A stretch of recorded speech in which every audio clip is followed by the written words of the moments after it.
तो बच्चों आओ हम सोडियम मेटल का रिएक्शन वाटर के साथ में बैलेंस करते हैं। ये काफ़ी इंपॉर्टेंट रिएक्शन है एग्जाम पॉइंट ऑफ व्यू से, ठीक है। तो पहले हम क्या करेंगे, रिएक्टेंट्स और प्रोडक्ट्स में जो जो एलिमेंट्स हैं उनके number of atoms note down करेंगे। तो देखो रिएक्टेंट में हमारा क्या प्रेजेंट है, सोडियम प्रेजेंट है, ठीक है, हाइड्रोजन प्रेजेंट है और ऑक्सीजन प्रेजेंट है, ठीक है।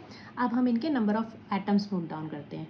रिएक्टेंट में सोडियम कितना है, 1 है, और प्रोडक्ट में देखो सोडियम कितना है, 1 है, ठीक है। हाइड्रोजन देखो रिएक्टेंट में कितना है, H2, मतलब 2 हाइड्रोजन एटम्स हैं, ठीक है। और प्रोडक्ट की साइड में देखो, प्रोडक्ट में देखो बेटा 2 तरीके के हाइड्रोजन एटम है। कौन से, एक तो NaOH वाला और एक H2 वाला। तो हम इनको अलग अलग नोट डाउन करेंगे। इससे क्या होता है, जब हम बैलेंसिंग करते हैं ना तो मल्टीप्लिकेशन में हमें काफ़ी ईजी रहता है। तो पहले हम क्या लिखेंगे, 1, ठीक है, ये NaOH वाला हाइड्रोजन एटम, और नीचे क्या लिखेंगे हम, 2, ये H2 वाला हाइड्रोजन एटम। लास्ट देखो ऑक्सीजन एटम, रिएक्टेंट में कितना है हमारा, 1 है, और प्रोडक्ट में कितना है, NaOH, मतलब ऑक्सीजन के यहाँ पे क्या है, 1 है ना, मतलब तो ये कितना आया, 1, ठीक है। अब हम इसको बैलेंस करते हैं। देखो सबसे पहले हमें क्या बैलेंस करना है, metals, then non metals, oxygen, last में हाइड्रोजन। तो देखो रिएक्टेंट में हमारा क्या है, मेटल कौन सा है, सोडियम, रिएक्टेंट में भी 1 है, प्रोडक्ट में भी 1 है। नेक्स्ट क्या है, ऑक्सीजन, रिएक्टेंट में भी 1 है और प्रोडक्ट में भी 1 है। तो हमें क्या बैलेंस करना है सबसे पहले, अब हाइड्रोजन। अब आप यहाँ देखो रिएक्टेंट में हाइड्रोजन कितना है, 2 है, और प्रोडक्ट में 1 + 2 3 है। तो हमें इक्वल करने के लिए इस वाले नंबर को क्या बनाना पड़ेगा, एक इवन नंबर बनाना पड़ेगा, ठीक है। तो हम क्या करेंगे, ये वाला जो हाइड्रोजन एटम है अगर हम इसको 2 बना दें, अगर हम इसको 2 बना दें तो 2 + 2 4 हो जाएगा।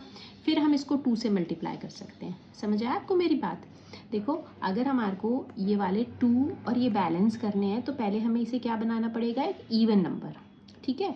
तो हम क्या करेंगे, ये वाला जो हाइड्रोजन एटम है जो 1 है, इसको हम किससे मल्टीप्लाई कर देंगे, 2 से मल्टीप्लाई कर देंगे। तो ये हमारा अब क्या बन जाएगा, एक इवन नंबर बन जाएगा। ये 2 + 2 4 हो गया ना, तो 4 हो गया, तो अब हम रिएक्टेंट वाली साइड को इजीली 2 से मल्टीप्लाई कर सकते हैं, ठीक है। तो ये हमारा बैलेंस हो जाएगा।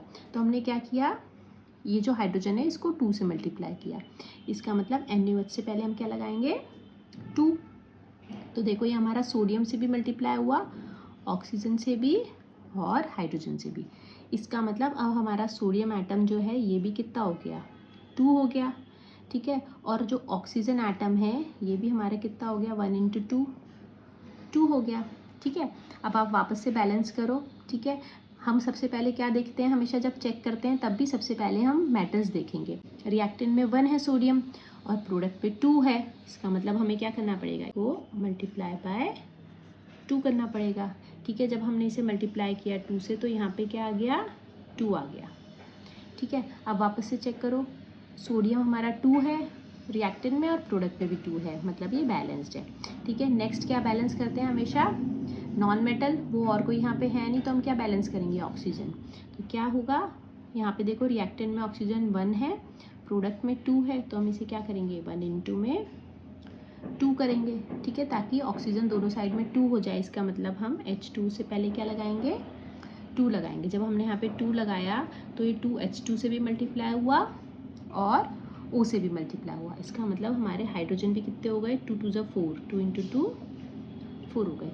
अब आप वापस से चेक करो, देखो रिएक्टेंट में सोडियम कितना है, 2, प्रोडक्ट में भी 2 है। नेक्स्ट क्या देखेंगे हम, ऑक्सीजन, देखो रिएक्टेंट में भी 2 है और प्रोडक्ट में भी 2 है। लास्ट में क्या चेक करेंगे, हाइड्रोजन, देखो यहाँ रिएक्टेंट में हाइड्रोजन कितना है, 4, और प्रोडक्ट में कितना है, 2 + 2 4। तो ये रिएक्शन हमारा क्या हो गया, बैलेंस हो गया।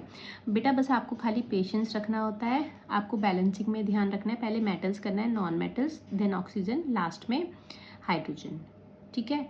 और आपको चेक भी इसी सीक्वेंस में करना है। तो होपफुली आपको एक जो है समझ आया होगा। Thank you.